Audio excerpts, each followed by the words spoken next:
सूरत से आई खबर से बादशाह को बहुत शर्मिंदगी हुई। दरवेशों और पुजारियों ने सार्वजनिक रूप से दुख जताया कि इतने रूढ़िवादी बादशाह ने उस महान शहर में, जो पैगंबर के जन्म स्थान के लिए जाने वाले श्रद्धालुओं से भरा हुआ था, पवित्र तीर्थ स्थल और मक्का के प्रवेश द्वार के रूप में जाना जाने वाला शहर, एक काफिर को आसानी से घुसने और आराम से लूटने की अनुमति दी।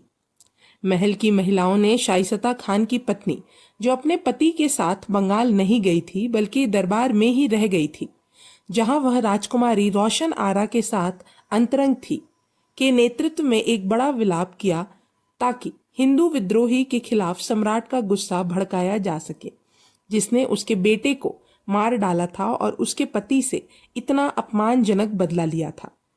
जब बादशाह अपने कक्ष में अकेले उदास होकर विचार कर रहे थे तो दूतों ने उन्हें आगे की विपत्तियों की सूचना दी। उनके बेटे राजकुमार मुअज्जम, जो सूरत को बचाने या शिवाजी को पीछे हटने से रोकने में विफल रहे थे, अब अपने पिता की निंदा से आहत होकर मराठा क्षेत्र में अनाड़ी ढंग से आगे बढ़े और सिंहगढ़ पर हमला करके पीछे हट गए। उनके पास युद्ध के लिए कोई उत्साह नहीं था और कोई योजना नहीं थी। अभियान के दौरान और जब शिकार या पोलो नहीं खेल रहे होते थे तो वे अपने दोस्तों से सैन्य जीवन की असुविधाओं के बारे में शिकायत करते थे।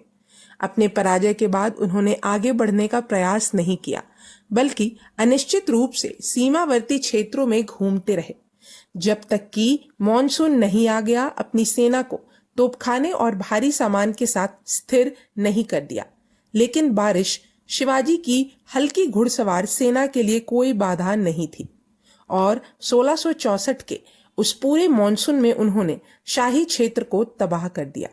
मुगल लाइनों को पार करते हुए और एक के बाद एक शहर पर हमला करते हुए शिवाजी और उनके स्काउट्स, अंग्रेजों ने रिपोर्ट किया, पूरे देश में फैले हुए हैं। जहां भी वे आग और तलवार के साथ आते हैं, तबाही मचाते हैं। मुगल पल भर के लिए एक ऐसे दुश्मन के सामने असहाय लग रहे थे जो हर जगह मौजूद था और हर आपात स्थिति के लिए तैयार था। उसकी हरकतों का कोई हिसाब किताब संभव नहीं लग रहा था। हमले के खिलाफ सभी प्रावधान बेकार थे।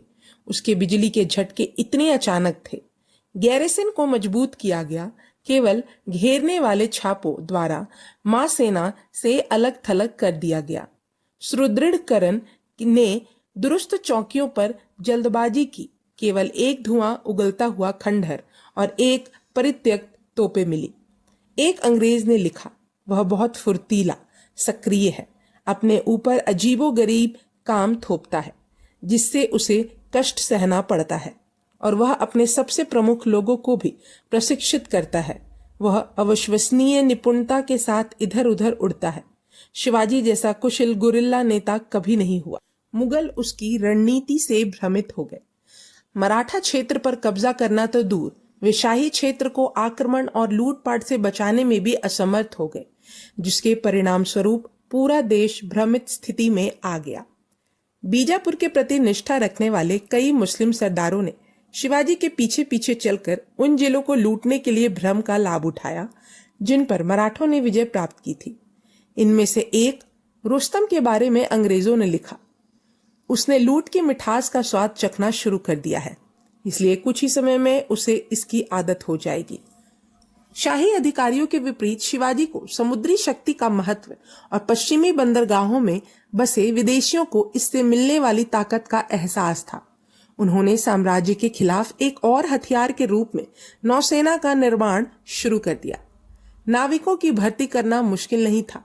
तट के किनारे भारी भरकम छप्पर वाले छोटे छोटे झोपड़ों वाले गांवों में ताड़ और नारियल के पेड़ों से घिरे पतले चांदी भूरे रंग के तने जमीन की ओर झुके हुए मराठों से नस्लीय रूप से जुड़े कुछ हिंदू कलों के मछुआरों ने शुरू से ही नाविकी में काफी कौशल विकसित कर लिया था। उनके जहाज किसी भी निर्माण की गुणवत्ता की तुलना में उनके अग्रभाग पर सुंदर नक्काशी के लिए अधिक उल्लेखनीय थे, लेकिन उनमें सवार लोग ना तो तूफान से डरते थे और ना ही अरब युद्धपोतों से, और जानते थे कि वे क्या कर सकते हैं। सभी ज्वार भाटे और धाराओं के रास्ते और लगभग अंतहीन खाड़ियों और खाड़ियों का हर मील जिससे वह तट घिरा हुआ है। नौसेना के केंद्र में संगठित होकर वे मुगल व्यापारियों के लिए आतंक बन गए।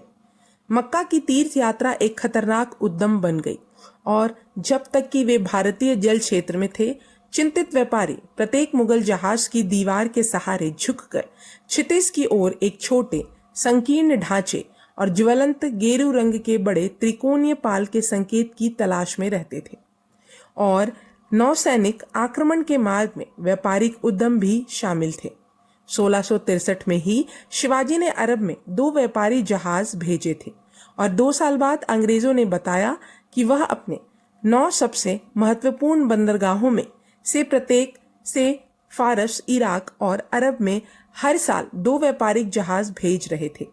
और शिवाजी ने अपनी सामान्य दूरदर्शिता के साथ अभियान पर समुद्री संचार के महत्व को समझा और अपनी सेना की गतिशीलता बढ़ाने के लिए अपने जहाज़ों का इस्तेमाल किया।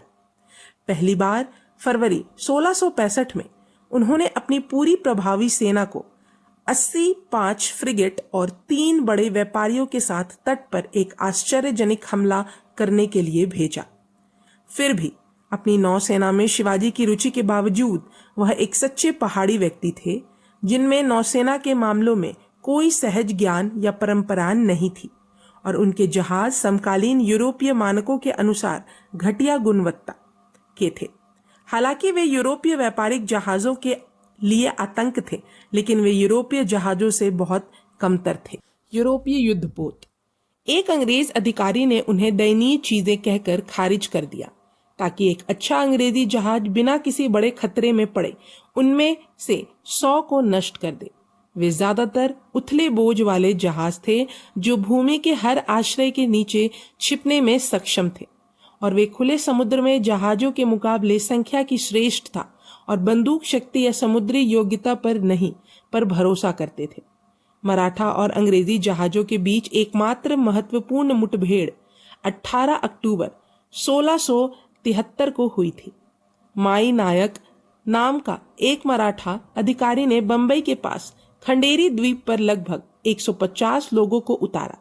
उससे अंग्रेजों में बहुत डर पैदा हो गया, जिन्होंने उन्हें उस जगह को छोड़ने का आदेश दिया, अन्यथा वे उन्हें खुले और सार्वजनिक दुश्मन के रूप में बलपूर्वक पीछे हटा देंगे। मराठों ने मना कर दिया और अंग्रेजी और मराठा जहाज आपस में भिड़ गए। हालांकि यह एक अजीब तरह से अनिर्णायक मामला था, लेकिन लड़ाई वास्तव में मराठों के लिए एक उलटफेर साबित हुई, इस तथ्य के बावजूद कि उनके पास 8 के मुकाबले 60 छोटे जहाज थे। वास्तविक मुठभेड़ में पहले अंग्रेजों ने एक लेफ्टिनेंट के दुर्व्यवहार के कारण एक जहाज खो दिया, जो नशे में धूर्त होकर अपने शिविर को लोगों के साथ उतरा। 6 अन्य यूरोपीय लोगों के साथ मारा गया। बाकी का बंदी बना लिया गया था और शिविर को किनारे पर खींच लिया गया था। युद्ध के दौरान पहले तो ऐसा लगा कि मराठों की तेज गति और युद्ध कौशल से युद्ध की क्षतिपूर्ति हो जाएगी,